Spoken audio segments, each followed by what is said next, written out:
Viewers, welcome to our channel. என்னோட working day morning routine தான் வந்து இந்த வீடியோவில் நீங்கள் பார்க்க போகிறீங்க.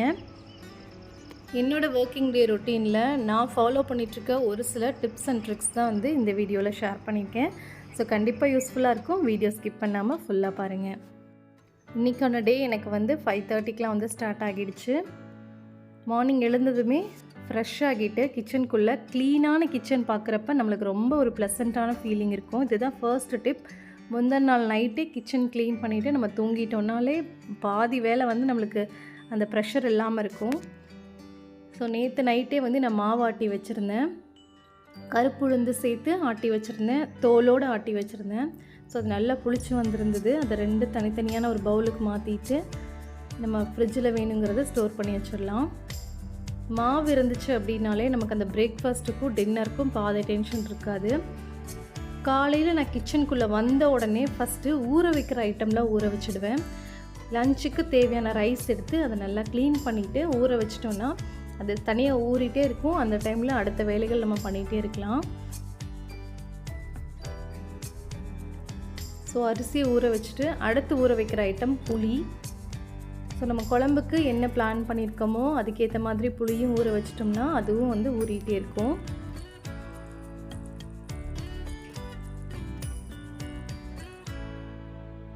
இன்றைக்கி நான் வந்து மீல் பிளானுக்கு வந்து சாம்பார் தான் வந்து பிளான் பண்ணியிருந்தேன். அதுக்காக வந்து ஒரு குக்கரில் ரேஷன் பருப்பு 1.5 டம்ளர் எடுத்துகிட்டு அதை நல்லா வாஷ் பண்ணிவிட்டு அது கூட ஒரு தக்காளி, கொஞ்சமாக மஞ்சத்தூள், கொஞ்சம் பெருங்காயத்தூள் சேர்த்தி முங்குற அளவுக்கு தண்ணி விட்டு ஒரு 4லேருந்து 5 விசில் விட்டு எடுத்துக்க போகிறேன். ஸோ நம்ம ஒர்க் பண்ணுறப்ப என்னென்ன ஒர்க் ஃபஸ்ட்டு பண்ணணும், அடுத்து என்னென்ன பண்ணணுன்றதை பிளான் பண்ணிக்கிட்டோன்னா காலையில் டென்ஷன் இருக்காது. ஸோ அது பருப்பு குக் ஆகிற டைமில் நம்ம ரிலாக்ஸ் பண்ணிடலாம்னு சொல்லிட்டு ஒரு டீ குடிச்சிட்டு நல்லா ரிலாக்ஸ் பண்ணிக்கிட்டேன். ஒரு 5 மினிட்ஸ் ஆகுது நீங்கள் ரிலாக்ஸ் பண்ணிவிட்டு ஒர்க் பண்ணிங்கன்னா தான் அன்றைக்கி டே வந்து கொஞ்சம் ஸ்மூத்தாக போகும், இல்லைனா ஹரிபரியாக ஓடும். பிரேக்ஃபாஸ்ட்டுக்கு நான் இட்லி தான் பிளான் பண்ணியிருந்தேன். அதனால் தண்ணி கொதிக்க வச்சுட்டு சாம்பாருக்கு தேவையான காய்கறிகள் வந்து கட் பண்ணுறதுக்கு எடுத்து வச்சுட்டேன். கருப்புளுந்து சேர்த்து ஆட்டியிருக்கனால கொஞ்சம் தோல் அங்கங்கே இருக்க மாதிரி தான் வந்து இருக்கும். டேஸ்ட்டில் எந்த டிஃப்ரென்ஸ் இருக்காது, கலர் மட்டும் கொஞ்சம் டல்லாக இருக்க மாதிரி இருக்கும். ஸோ இந்த சைடு வந்து ஒரு பாத்திரத்தில் தண்ணி கொதிக்க வச்சு மத்தியானம் லஞ்சுக்கு வந்து இந்த சோயா சங்க்ஸ் சில்லி மாதிரி போடலாம் அப்படின்னு சொல்லிட்டு அதை சுடு தண்ணியில் ஊற வச்சுட்டேன்.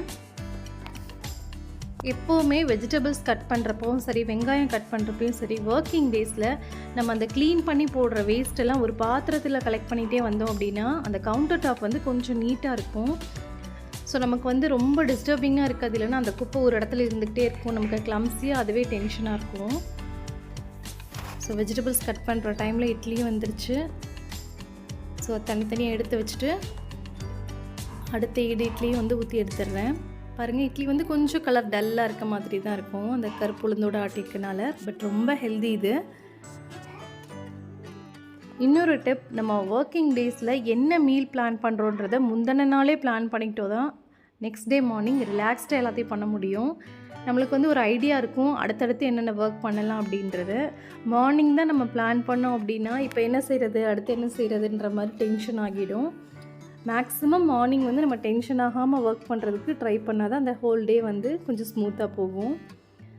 ஸோ வெஜிடபிள்ஸ்லாம் கட் பண்ணி எடுத்துக்காச்சு.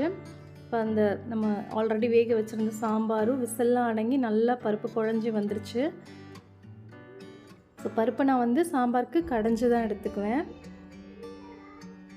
ஃபஸ்ட்டு வந்து காய்கறியெல்லாம் போட்டு தாளிச்சிட்டு அதுக்கப்புறமா தான் வந்து நான் ஃபைனலாக நம்ம சாம்பாருக்கு தாளிக்கிறது வந்து தாளிச்சுக்குவேன். டைம் இருந்துச்சு அப்படின்னா ஃபுல்லாகவே சின்ன வெங்காயம் போட்டுக்குவேன். டைம் கம்மியாக இருந்ததுன்னா பாதி சின்ன வெங்காயம் பாதி பெரிய வெங்காயம் போட்டு சேர்த்துக்குவேன். எப்போவுமே காய்கறிகளை வந்து புளி தண்ணியில் வேக வைக்கிறது ரொம்ப நல்லது. ஸோ எந்த குழம்பாக இருந்தாலும் சரி, நம்ம வந்து இருக்கிற ஷார்ட் டைமில் நம்மளால் முடிஞ்ச அளவுக்கு எந்த அளவுக்கு ஹெல்த்தியாக கொடுக்க முடியுமோ அந்தளவுக்கு கொடுத்துட்டோன்னா நம்மளுக்கு ஒரு சாட்டிஸ்ஃபைடான ஒரு ஃபீல் இருக்கும், அந்த கில்ட்டி ஃபீலிங் இருக்காது. ஒர்க் பண்ணிகிட்ருக்க நிறைய பேரண்ட்ஸ்க்கு வந்து இந்த ஃபீலிங் புரியும்னு நினைக்கிறேன். மேக்ஸிமம் நம்ம வந்து ஹோம்மேட் மசாலாஸ் வந்து வீட்டில் ப்ரிப்பேர் பண்ணி வச்சுக்கிட்டோம் அப்படின்னா நம்ம வைக்கக்கூடிய கிரேவியில் இல்லை குழம்பு பொரியல் எதுவாக இருந்தாலுமே நல்ல ஒரு ஃப்ளேவர் வந்து கிடைக்கும், மேக்ஸிமம் கடையில் வாங்கி யூஸ் பண்ணுறதை விட. ஸோ நான் வந்து இன்றைக்கி மார்னிங் பிரேக்ஃபாஸ்ட்டுக்கும் லஞ்சுக்கும் சாம்பார் பிளான் பண்ணியிருந்தேன். அதுக்கேற்ற மாதிரி சாம்பார் வச்சுக்கிட்டேன். சம்டைம்ஸ் வந்து 3 நேரமுமே கூட ஒரே குழம்பு வந்து நான் ப்ரிஃபர் பண்ணிக்குவேன்.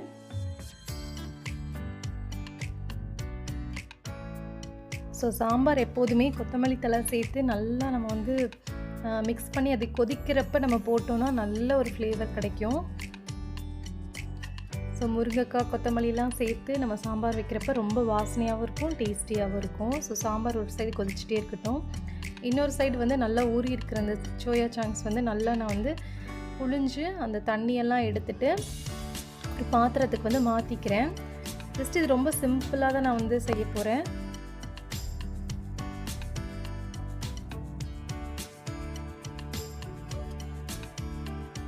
ஒரு சிம்பிளான ஃப்ரை மாதிரி வேணும் அப்படின்னு நினச்சிங்கன்னா இது செஞ்சு பார்த்துக்கோங்க, ரொம்ப டேஸ்டியாக இருக்கும். ஸோ இந்த மாதிரி தனியாக எடுத்ததுக்கப்புறமா இதில் நம்மளுக்கு இந்த சில்லி 65 ஆர் கோபி 65ன்னு நமக்கு வந்து பொடி கிடைக்கும் இல்லையா, அது வந்து சேர்த்து நல்லா மிக்ஸ் பண்ணி விட்டுக்கணும். ஸோ மிக்ஸ் பண்ணிவிட்டு ஜஸ்ட் எண்ணெயில் போட்டு ஃப்ரை பண்ணி எடுக்க வேண்டியதான். இங்கே பாருங்கள், சாம்பார் கொதிச்சிட்ருக்கு, இந்த பக்கம் சோயா வந்து ஃப்ரை ஆகிட்டுருக்கு, இன்னொரு சைடு வந்து சாப்பாடும் ரெடி ஆகிடுச்சு. ஒரு 5 to 10 மினிட்ஸில் வந்து சாம்பார் காயில் வெந்துடும். அதுக்கப்புறமா வந்து கருவேப்பிலை, கடுகு, உளுந்தெல்லாம் சேர்த்து நல்லா வந்து நம்ம ஃப்ரை பண்ணி தாளித்து கொட்டிட்டோன்னா சூப்பரான டேஸ்டியான நல்லா மணக்கிற சாம்பார் ரெடி ஆகிடும். ஸோ சாம்பார் ரெடி ஆகிடுச்சு, இட்லியும் ரெடி பண்ணியாச்சு, ஆல்மோஸ்ட் பிளான் பண்ண எல்லாமே பண்ணியாச்சு. சைட் பை சைட் வந்து நான் வந்து பாத்திரமும் வந்து கழுவி கவுண்டர் டாப்பையும் வந்து க்ளீன் பண்ணி விட்டுட்டேன். ஸோ நல்லா க்ளீனான கிச்சன் வந்து பண்ணியாச்சு. அதுக்கப்புறமா வந்து நம்ம எல்லா தேவையான எல்லாமே எடுத்து வச்சாச்சு. அடுத்து வந்து நம்ம டிஃபன் பேக் பண்ணணும். ஸோ ஒர்க்கிங் டேஸில் ஒரு பெரிய மோட்டிவேஷனே நம்ம பிளான் பண்ண எல்லா விஷயமும் ஆன் டைமுக்கு நம்ம பண்ணிட்டோம்னாலே அது பெரிய ஒரு மோட்டிவேஷனாக தான் வந்து இருக்கும். மேக்ஸிமம் வந்து நம்ம வந்து குக்கிங்கும் பண்ணிவிட்டு க்ளீனும் பண்ணிகிட்டே இருந்தோம் அப்படின்னாலே நம்ம கிச்சன் வந்து க்ளீனாக இருக்கும். நமக்கு அதுவே ஒரு சாட்டிஸ்ஃபைடான ஒரு ஃபீலிங் வந்து இருக்கும். நம்ம குக்கிங் மட்டும் பண்ணிவிட்டு க்ளீன் பண்ணுறதெல்லாம் ஒதுக்கி வச்சுட்டே இருந்தோம்னா ஈவினிங் ஒரு நைட் நம்ம வந்ததுக்கப்புறம் அதே ஒரு ப்ரெஷராக இருக்கும், கிச்சனுக்குள்ளே வரவே பிடிக்காது. ஸோ மேக்ஸிமம் மார்னிங்கே வந்து எல்லா ஒர்க்குமே முடிச்சுட்டு ஈவினிங் வந்து ரிலாக்ஸ் பண்ணுறதுக்காக நம்ம வீட்டுக்கு வர மாதிரி ஒரு செட்டப் க்ரியேட் பண்ணிட்டோம் அப்படின்னா நமக்கு அதுவே வந்து ஒரு கொஞ்சம் எனர்ஜி அதிகமாக இருக்க மாதிரி இருக்கும்.